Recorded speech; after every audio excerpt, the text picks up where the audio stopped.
So last summer, my friend John asked me to run a full marathon, and I had two voices immediately in my head. And the first one was this quiet whisper that was like, hey, maybe you could do that. And the second one was this loud voice that was yelling, are you nuts? There's no way you can run a marathon. So I looked back at him, and I kindly said, no, thank you. And I left the conversation with the promise that I would pray about it. So 2 days later, I called him up and I said I was in. And last March, I ran my first marathon. It wasn't pretty, but I got it. Woo!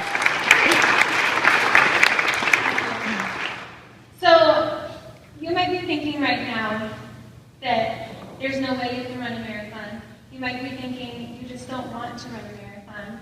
And if you're worried that I'm about to ask you to run a marathon, you can put those worries aside because I'm about to do just that. So the thing is, when we run with World Vision, you run for a reason. Right now in Africa, actually my friend John's little sponsored girl is named Ava. She's 9 years old and she has a jug just like this.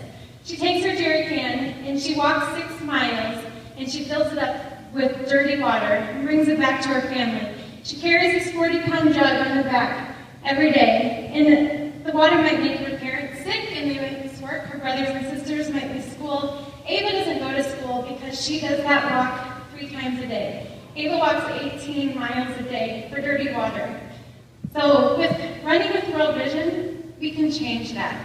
Our church is going to make a team, and we're going to run in the PF Chains Marathon on January 18th. Here's an option for a half marathon or a full. There's people that are walkers, runners, and I can tell you because from the last 2 services, the people that have signed up, we've had people that said, I'm only going to walk it. And I said, great. And there's people that said they're going to run it. And that's great. Everybody's welcome. It's going to be an awesome community event because we're going to meet every week.